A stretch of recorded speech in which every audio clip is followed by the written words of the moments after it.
What you're looking at here is Australia's cheapest new factory tough truck.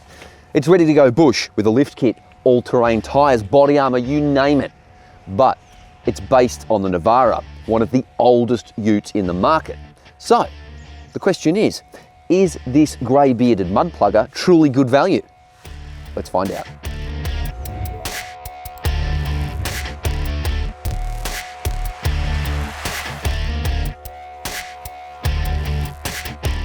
The Navara SL Warrior is priced from $58,000, almost $12,000 more than the standard SL dual cab, but a handsome 10 grand less than the fully loaded Pro 4X Warrior, a homegrown, factory-backed, rock-crushing dual cab 4x4 ute that has been a sellout success.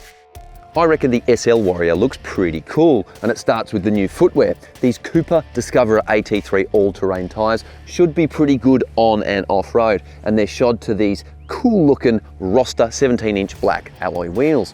You've also got the custom front bull bar with winch compatibility, an LED light bar built in, and these LED driving lights as well. As with the pricier Warrior, a Navara branded bash plate and 3mm underbody shield do protection duties, while Monroe shocks and coil springs with bigger bump stops all round increase wheel articulation. The suspension tweaks deliver a 1.5-inch lift, taking ground clearance from 220 to a decent 260mm.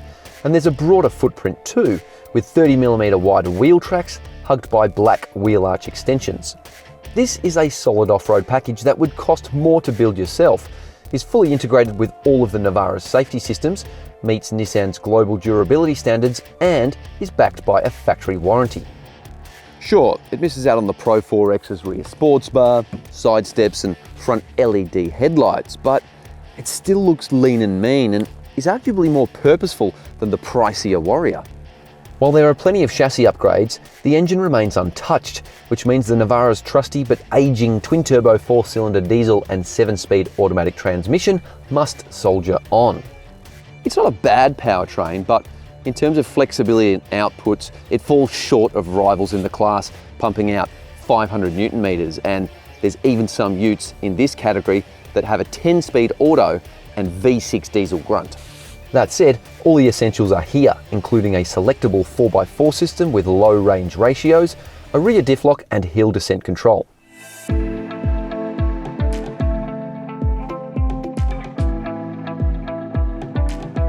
While this is a fairly bare bones interior, it is fit for purpose. I really love these removable, easy clean rubber floor mats, and the hard dash plastics should be fairly durable. But there are several legacy issues with this almost 8-year-old ute. Chief among them is the driving position, which feels perched up high and doesn't provide much headroom. The footrest is too far away and the steering wheel has no reach adjustment, leaving it crammed in your lap if you've got long legs. Storage is okay with big door pockets and 3 spots for your phone, but the cup holders are insecure and the central bin and glove box are small. You get 12 volt and USB outlets in both the center stack and under the armrest, where there's also a USB-C port plus a secondary 12 volt socket. But the sliding rear window has gone AWOL and there's a lot of blank switches. Although I don't mind that, as they can be used for auxiliary electrics and accessories later on.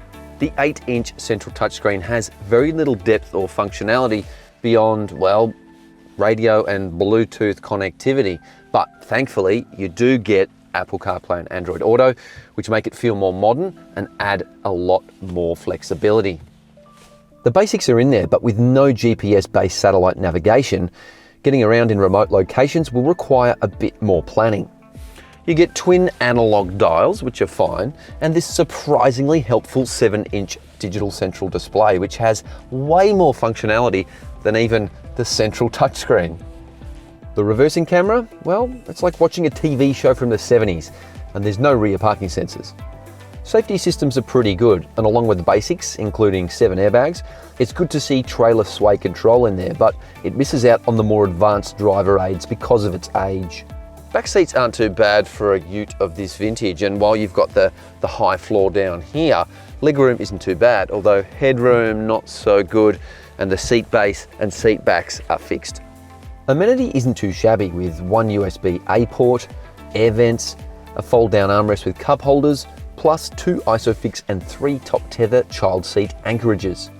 While the tray is too narrow to fit an Aussie spec pallet, there's no rails and no cover, you do get this reasonable tub liner.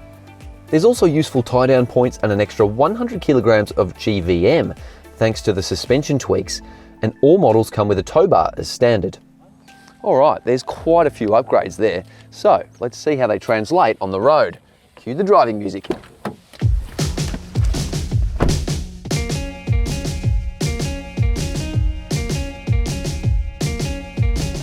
On the road, the first thing you notice is that 40mm lift, which gives you a very good view.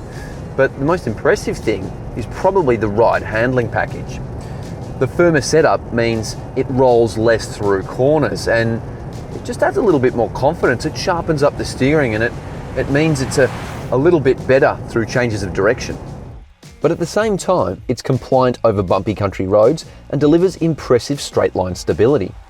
Refinement levels are pretty good given the all-terrain tyres underneath. They're a lot quieter than I thought they would be, but powertrain performance is underwhelming. Throttle response is lackluster, but in its defence, the 2.3 litre oiler can be fairly efficient, and we saw a figure of 11.2 litres per 100k by the end of this week-long test. It's definitely a better mile muncher than regular Navaras, and part of that is to do with the fact the rear end doesn't get jostled around as much when unladen. But look, the lack of steering wheel adjust is pretty annoying. But enough of the on-road stuff. Let's get this big girl dirty.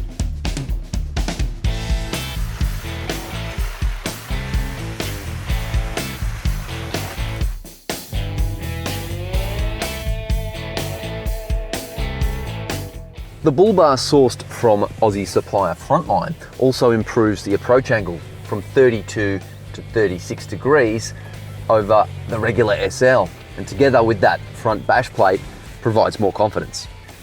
There's no doubt this upgraded Navara is more composed on rough terrain, the extra suspension travel making it far more capable than the regular Navara, but weirdly the lift kit does not affect its wading depth of 600mm, which is pretty average, to be honest. Right away, it feels more resolved off-road. The extra ride height providing a better view of surroundings and improved ground clearance to tackle challenging tracks. The underslung full-size spare wheel in the rear results in a subpar departure angle of 19 degrees, but those chunky Cooper AT tyres are arguably one of the most important upgrades here, delivering extra traction and creating a sure-footed feel. Despite a couple of flaws, the Navara SL Warrior is an impressively engineered mudslinger that delivers improved performance and confidence behind the wheel, both off-road and on. All of the Prem car mods are covered by Nissan's 5-year warranty, and cap price servicing continues, although the costs are higher than regular Navara models. It's true that the Navara is one of the oldest mainstream utes available in Australia today, and it really shows. The driving position is limiting and the engine performance is lacklustre. But in my mind, they're not deal breakers, especially when you consider just how capable the SL Warrior is. On balance, I reckon the newest Warrior is good value. And if you can live with the legacy issues, you get a great off-road package that's fully integrated, looks the part, and will do the job for less than you'd spend if you built it yourself.